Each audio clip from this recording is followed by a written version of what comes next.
What's up, my Central Unit? It's the Central Man here. So this is my review of Monday Night Raw for the 5th of January 2026. I think they called this Raw Upside Down Stranger Things Raw because this show is sponsored by Stranger Things, because they're promoting the final season of the show. And I think they reference the show, and also they played the Stranger Things theme throughout the show. Yeah, I kind of like it, because I kind of like Stranger Things. I'm a fan of the show. I think the 5th season was fine, but yeah, they played the theme music. I think they did the whole chapter thing if you watch an episode of Stranger Things. So I kind of like the show, kind of promote one of the most popular shows on Netflix. So, and also speaking of Netflix, this is the 1 year anniversary show since Raw did their first show on Netflix. I did review it last year, and speaking of Raw, I haven't really reviewed Raw for I think it's a year. I think I did 3 episodes of Monday Night Raw, and I completely stopped. I got things on my plate. There was a lot of content to cover. That's the reason why I'm not really been reviewing Raw. I'm trying to get back on track. I'm gonna review this Raw and next week's Raw. That will be in Dusseldorf, Germany, and also I'm going to review SmackDown, the first SmackDown of 2026. They're going to do the 3 Stages of Hell match between Cody Rhodes versus Drew McIntyre for the WWE Championship. So that will be very soon. So anyway, let's begin reviewing this Monday Night Raw. I'm drinking a nice cup of hot chocolate. So let's begin. It's a 2-hour show. I know, they kind of edit out. Maybe it's due to edit out the advertisement. The commercials. So, anyway, so the first match to kick off the first Raw of 2026. We got the WWE Women's Tag Team Championship match. So we got the Kabuki Warriors. That's the team of Asuka and Kairi Sane defending the belts against Rhea Ripley and Io Sky. This was a good opener. Yeah, not a fantastic opener, but it was a decent good opener to kick off this Raw.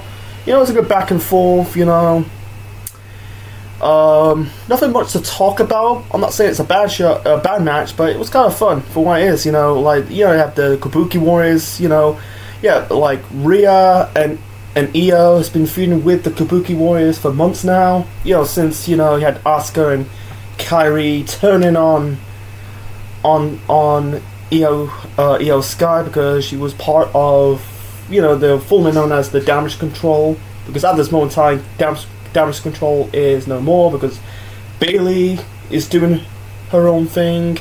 Dakota Kai is no longer with the company. They kicked they'd formed the Kabuki Warriors, and then they kicked Io out of the group. So you had Rhea, Rhea and Io were rivals, feuding over the women's title, and then all of a sudden they're now a team. The part of that team of the women's War Games match in Survivor Series. Anyway, trying to keep it short and simple. The one fun.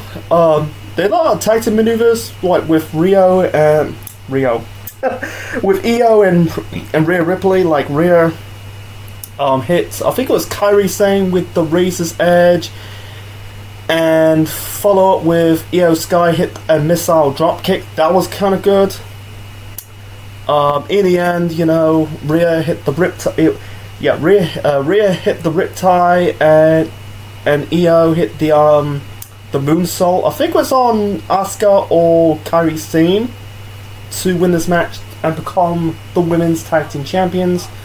I'm not a big fan. I don't want to get in depth about the women's tag team championships. Ever since they brought it back, or introduce them or reintroduce them, whatever you call them. You know, it's just like, it's good to see them winning the tag team title belts. You know, it's funny that for Rhea, you know, 1 year prior, you know, going back to the first Raw Netflix show, you know, she beat Liv Morgan to win the women's title, and then fast forward 1 year later, she ended up catching championship gold.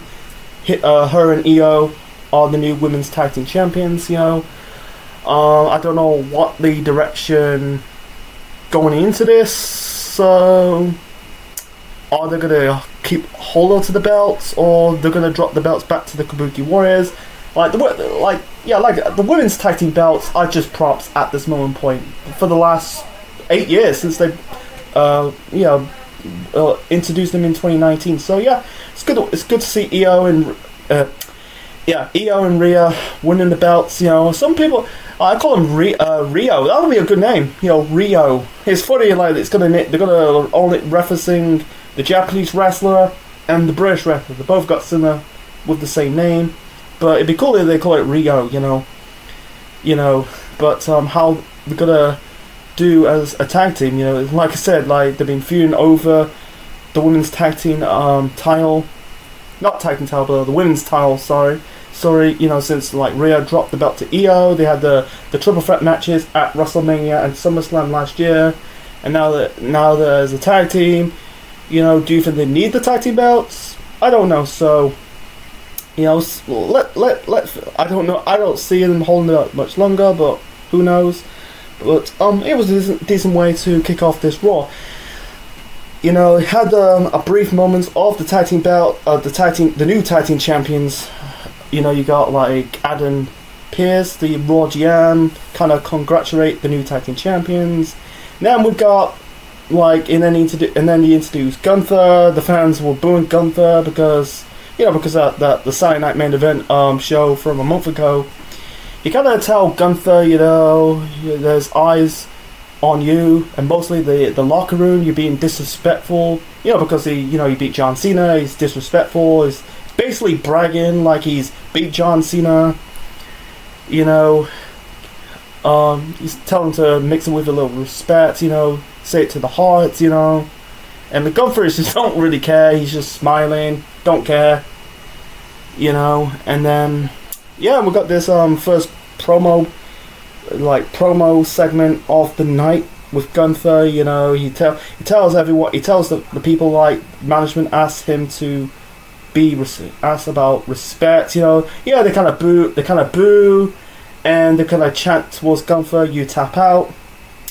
How about you respect for me? I'm the guy who made John Cena, who can make John Cena the one thing he could not do. And he said I make John Cena tap out like a little, and now comes AJ Styles theme music play. And also he kind of carried like the T-shirt says I make John Cena tap out like a. It's basically saying I made John Cena tap out like a little bitch. It's a way to get some heat, you know. It's you know, he need that win. But anyway, so out comes AJ Styles, and every time AJ is about to say something, Gunther cuts him off. You know, like he told AJ, like, don't like tell me about respect. You're punching above your waist. You know, he's saying like I'm the best wrestler today. It's the same as you. And he said like, I made John Cena tap out like a little bitch, and why is little AJ gonna do something? And then he did the you can see me taunt towards AJ Styles slap Gunther. They kind of like butt clash heads, and then you know, and then we got this other segment with Ivy Nelly and then Pearce. You know, Ivy tells Adam Page that she's not going back in the line. I'm guessing like she was kind of pursued the women's IC title. You know, Pearce tells Ivy Nelly like let the night go through and see what's happening. And yeah, and Ivy Nelly says, like I said, I'm not going back in the line. Then it's still a continuation of between AJ and Gunther, you know. Like he said, I want two pairs, and AJ says, are you gonna stand there? Yeah, you gonna go to the boss and complain? He said like, are you gonna stand? Are you gonna complain or stand there like a little bitch? And then we've got next week's match between Gunther versus AJ Styles. That's why I'm gonna do the next week's Raw in Dusseldorf in Germany. So yeah. And let's move on to the next match of the night. So the next match of the night, we got the second title match of the show. This is basically a mini Night of Champions, by the way, because you got the women's tag team title match. You know, Kabuki Warriors versus Rhea and Io. We got the women's IC title match. We'll get to that shortly. And then we got the main event is CM Punk versus Braun Breaker for the World Heavyweight Championship. I'll get to that match later on. So yeah, we get the second title match of the night. This is for the Women's Intercontinental Championship. Maxine Dupree defending the belt against Becky Lynch. It's a rematch from, I think it was a month ago, when Maxine beat Becky by the help by AJ Lee. I thought this is gonna lead. I'm guessing, is it before Survivor Series or after Survivor Series, or gonna lead up to a one-on-one match between Becky Lynch versus AJ Lee? I don't know. The match itself, I think this is the weakest title match of the show. That's my opinion. Haven't seen a lot of Maxine Dupree as a wrestler.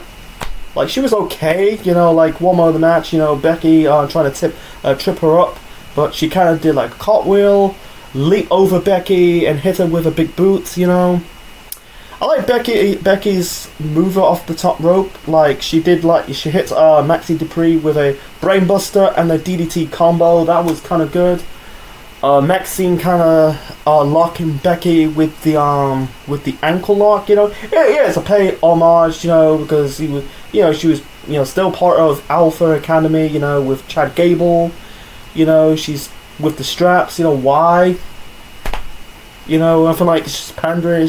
It just reminds a lot of people of Kurt Angle doing this. If you watch a Kurt Angle match, he always do get fired up. He's like remove his straps off his singlet, But Maxine Dupree's ankle lock is shit. It looks like shit, man. Like, I'm not going to go in detail, beat the dead horse. I think like her ankle lock looks shit, and also some clips of her doing It looks like some MMA style package.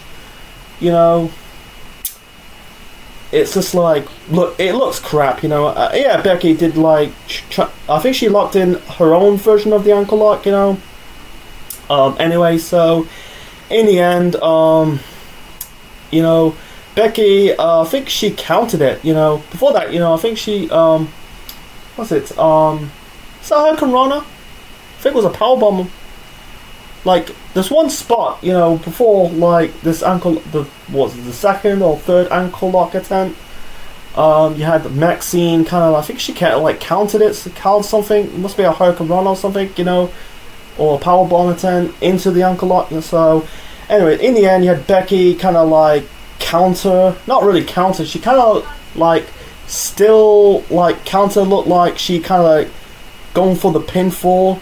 The referee did not see it. Becky's holding the ropes, and Becky Lynch regains the Intercontinental Championship. I don't have an opinion about Maxine Dupree as a wrestler. Is she good or not? I don't know. Becky winning the title. I'm gonna say, ever since Becky turned heel, and she's going back to the Big Time Bex gimmick. I'm gonna say about it, the Big Time Bex gimmick. This has got to be one of the most cringiest, corny gimmicks, I ever saw. It's just corny. I don't like Big Time Bex. It's so corny. Like, look at Kevin Nash. Kevin Nash called Becky Lynch out. This was when Becky, got a lot of heat, with the Osbourne family because Raw was in Birmingham. She was bashing Ozzy Osbourne about she dies, and Kevin Nash just called her cringe. She is fucking cringe. Like, I don't mind the man gimmick, but the whole Big Time Bex thing is so shit, I don't think Becky has a lot of charisma and personality to pull it off, if it was Chelsea Green doing that would be, it could probably work. With Becky, it's so cringe. Her wearing the costume and the glasses, you know, it's just not. It doesn't really fit her character. That's just me. So anyway, so Becky is now a two-time. She's the first two-time women's intercontinental champion. I think she's the oldest women's intercontinental champion. I think, you know, she's like 38, something like that. So anyway, let's move on to this. That was the end of the first hour. Yeah, they kind of like promote. You know, I know it's going to be cut off. They cut it off of the runtime of this Raw. Like, it was 2 hours. Was it 2 hours and 20 minutes? They were kind of promoting the second season of, what's it called, WWE Unreal, and they show a video package of Obi Femi. You know, I'm guessing Obi Femi's get called up to the main roster. That'd be cool. So anyway, and then and then we got the Usos. You know, they are the new WWE. They are the, what's it called? They are the World Tag Team Champions.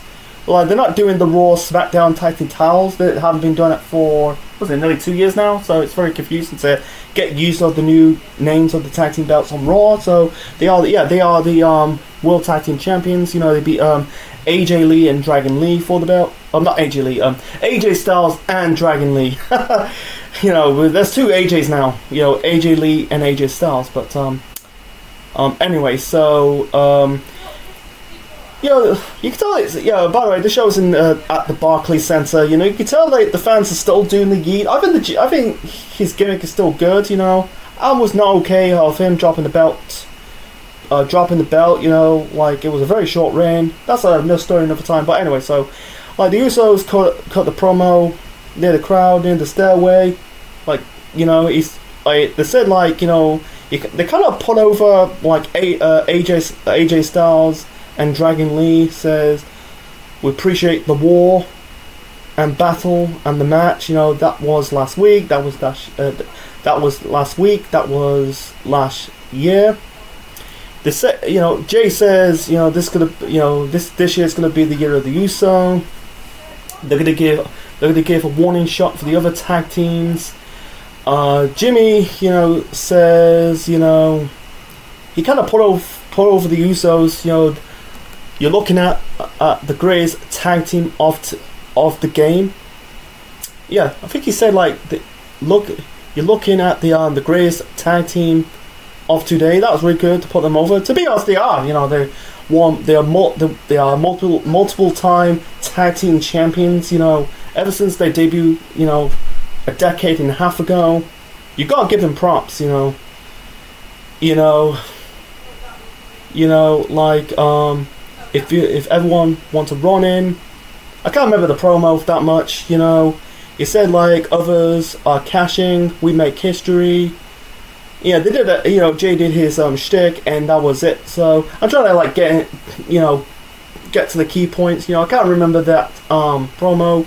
It says, you know, other wants to step up. I think it's like everyone wants to step. If others want to step up, and if others want to run in, we'll be waiting. You know, I think I remember now. So anyway, it was a fine promo, even though they're not booked on the show. That's the problem with, like, some of these segments on the show. I feel like it's is a bit filler. I'll get to my overall reign of this Raw in the end. So then we got Stephanie Falquer. Before that, you had I think there was a brief segment. You know, you had Stephanie Falquer, you know, walking. You see, like, the Creed brothers. You know, think they're dressing up like sailors. I'm guessing they're promoting, kind of referencing Stranger Things, you know, from season 3, with Steve and Robin dress up. I think they will work in an ice cream shop. You know, if you watch the third season of Stranger Things, I think they work. Is that a restaurant or an ice cream shop? You know, like, it's been a long time since I watched the third season of Stranger Things. I've seen all 5 seasons of the show. So anyway, so you got, Jackie Remen, that's her name, interviewing Stephanie Falquer, because I think they had the women's triple threat match. You know, it's Stephanie Falquer, Raquel Rodriguez, and Nikki Bella. You had Stephanie Falquer wearing a ankle boot. I'm guessing she suffered an ankle injury. her promo segment is mostly in Spanish because you can tell like the one thing that's hurting Stephanie right now. I think the one thing that's lacking right now to prevent her becoming a big star in the company is her language barrier because she's from Chile. She like doesn't maybe speaks. I think her English is still lacking. So she said like 2025 was amazing. 4 titles. Said about like say something mostly in Spanish. He points at her boot. The injured ankle. That's that's not gonna stop me. I want everything. I want more. I want everybody. And then out comes Raquel Rodriguez attacking Stephanie Falquer, and then she attacked her more backstage. To further injured the ankle. I'm guessing this is leading up to. I'm guessing Stephanie versus Raquel probably at the Royal Rumble, because I know we got a Saturday Night main event like in mid-January, but I think this is likely at the Royal Rumble. I think I'm on board of this rivalry between Raquel Rodriguez and Stephanie Falquer. Both speak Spanish. It'd be cool if they did a promo, they do a promos, cutting the promo, each other in Spanish, and translate. That'd be cool. Like, I'm glad they move away from Nikki Bella. I can see Nikki Bella competing in the women's Rumble match. I don't want to see Nikki winning the title again. I just find she's not that good. I don't find her good. I just find her overrated. The only reason why she's there because of John Cena. That's it. So, yeah. Then we got another, and this is the problem with these promos, man.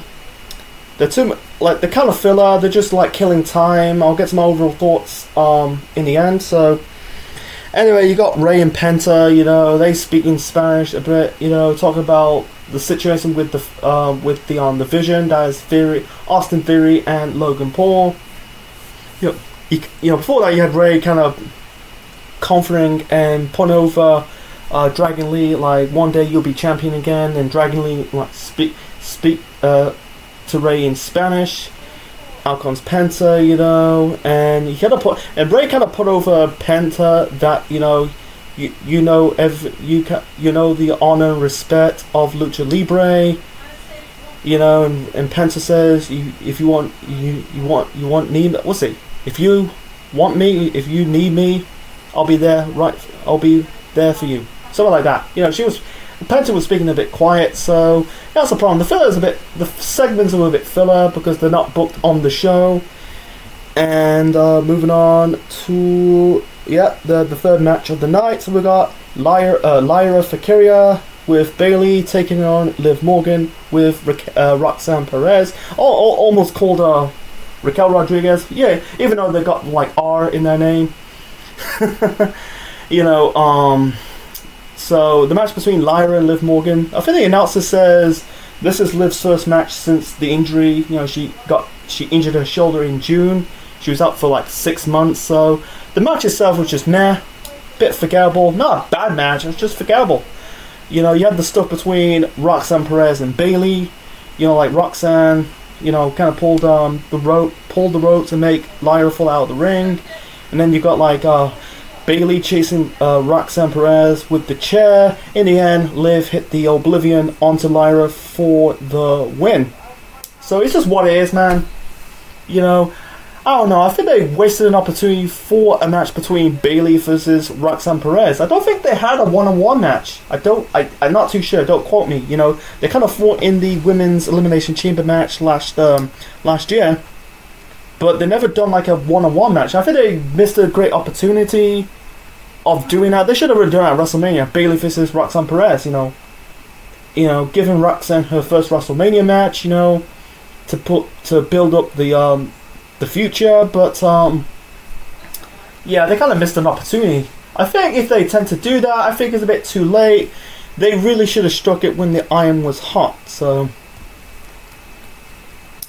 let's move on to the main event. So the main event, this is for the World Heavyweight Championship. CM Punk versus, I think, the new leader of the Vision, Braun Breaker. Punk wearing the Varsity Club jacket, the jock I call it the jock jacket. You know, it's a referencing the Varsity Club and the Steiner brothers. You know, because Braun Breaker is the son of Rick Steiner and the uncle of Big Papa Pump, Scott Steiner. So this match is match of the night. I think it's the first one-on-one match between CM Punk and Braun Breaker. Yeah, they fought in the War Games match in November. I think did they fight in the tag team match? I think it was at is it Crown Jewel? Or maybe it was someone else. But anyway, so yeah, it was a really good it was a good back and forth between. It was a good technical wrestling, good back and forth. I think Braun Breaker is a fucking star, man. I think he's going to be a future star. I think he is a future star, man. I feel like he really really. I think people believe that Braun would win the title. You can tell fans they are booing, but they're doing the roof, roof, roof, doing the dog reference, the dog faced gremlin, because he's the son of Rick Steiner. You can tell they'll really get behind Braun Breaker. He's going to be the next big thing. Hate to quote, it'd be cool. It'd be cool. Yeah, he's the really. I think he is the next big thing. So. Anyway, there was one botch in this match, I think it was a botch, or it wasn't, Braun was trying to hit Punk with the Frankensteiner, but I'm guessing it was a botch, or maybe Punk hold on the ropes, I don't know. There were a lot of, you fucked up chants, and also they were chanting Y2J. It's, fucking weird, I'm guessing, you thought, Jericho's gonna make his return, but unfortunately, I don't know. I think Jericho's still under contract with AEW, but I don't know. But anyway, so I don't think I don't think Braun hit the spear. He hit the lariat, that lariat. He was going for that. Is he going for the spear? He was running out of the ring. Punk did that jumping lariat of his own. It was a good back and forth. He hit Braun with the power driver. You got the interference by the Vision. Logan Paul, Bronson Reed, and Austin Theory. Oh yeah. You had Braun hit the Frankensteiner onto Punk for that near fall for the second attempt. You had Theory, the guy who helped the Vision win the match at War Games. He hits Punk with the curb stomp. I don't know when Ron's will come back. I don't know how Ron's gonna fit in this rivalry. Is it gonna be? I don't know. This is very confusing. I don't want to get into that. So Theory hit the curb stomp or the stomp onto Punk. Breaker trying to pin Punk for the near fall. Punk kicked out. Punk hit Braun Breaker with the arm. Before that, you had the Lucha Libre guys, Ray, Dragon Lee, and Penta, take out the members of the Vision. I think Dragon Lee did a move off the ring barricade, and Hurricanrana, Austin Theory, head first onto the ring post, the electrical ring post. I think it was Penta super kick Logan Paul, and then you had Dragon Lee, and you got. I think Ray was trying to do something onto Bronson Reed, but he's too big, and then I think he got Penta and Dragon Lee did an assisted super kick onto Bronson Reed, and Ray DDT Bronson Reed onto the floor, the concrete. They got they're fighting through the crowd to make it 1-on-1. It was a good back and forth. Yeah, it's a really good back and forth. It's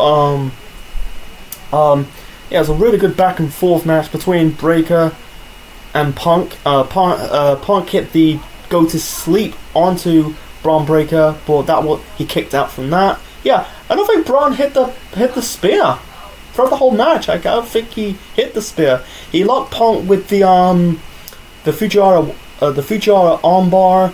And Punk locking the STF. It's a pay tribute to John Cena. I don't think Punk hit the. I don't know if did Punk since he came back. I don't think Punk locked in the Araconda Fives. I don't think he did that. since he came back from wrestling, came back from that hiatus, you know, in AEW and his return to WWE. I don't know. Let me know in the comment section. It's very weird, but anyway, so it was good back and forth, you know. In the end, Punk managed to hit the GTS for the second time onto Braun Breaker to win this match to retain the World Heavyweight Championship. I got a question. Is it Punk's first title defense since he won the belt for the second time? Because he beat Gunther for the title at SummerSlam last summer, but that was only a brief moment until Seth Rollins cashed in his Money in the Bank briefcase onto Punk, and then Seth forfeit the title due to an injury, and then Punk won the title. I think is it at Crown Jewel or Saturday Night Main Event? I'm not too sure. It wasn't at WrestlePalooza because is it WrestlePalooza? I can't really remember, but a lot of people are complaining right now of Braun Breaker. Oh, they buried Braun Breaker. Or blah blah blah. Punk is wash. No, I think it's too soon to put the belt on Braun. Let me see if they did put the belt on Braun Breaker. It's good for Braun winning his first title. What's it going to do for CM Punk? You know, I think that giving Punk...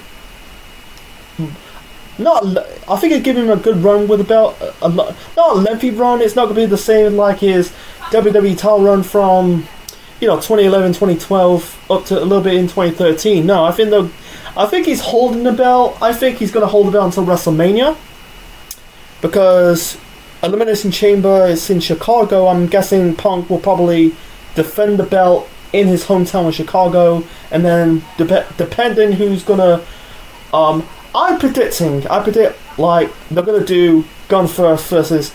They might do Punk versus Rollins, but I don't think that's gonna happen because they fought. I don't know. They fought at the first Raw Netflix show last year. They fought the triple threat match at WrestleMania.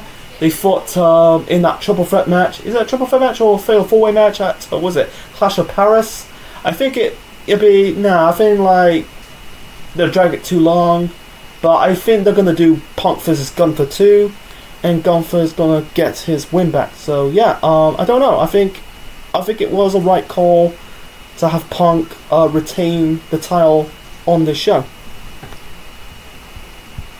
So my overall rating of Monday Night Raw for the 5th of January 2026, the first Raw of the new year, the 1 year anniversary since the first Raw Netflix show, is a 6 out of 10 I'm going to give it. So I think the first Raw Netflix show from last year was way better than this year's one. You know, not saying it's a bad show, it's just average, you know. This show is technically a one-match show, you know. The one match really stole the show has to be CM Punk versus Braun Breaker. The women's tag team title match, you know, the Kabuki Warriors versus Rhea and Io was kind of fine, but not like over the top. Wow, I need to go back and watch it, you know. But this show is, I think it's about 2 hours and 20 minutes, I think. It's a bit of a chore to watch compared to like the first Raw Netflix show. That was just 2 hours, you know. Was it 3 matches, only 2 segments, you know, with John Cena and The Rock, you know. They treat it like a pay-per-view, you know. So yeah, the things I put in the con is just like I put, you know, Becky versus Maxi Dupree, you know, the women's intercontinental title match, you know. It was just kind of mad. It's just a way to take the belt away from Maxi Dupree and get it back on Becky. And Lyra Valkyria versus Liv Morgan was nothing special. It's just Liv's first match back in months. And some of the segments, it was just filler, you know, to pad the runtime, you know. You know, it was a bit filler, but it wasn't great. It was just kind of fine for what it is.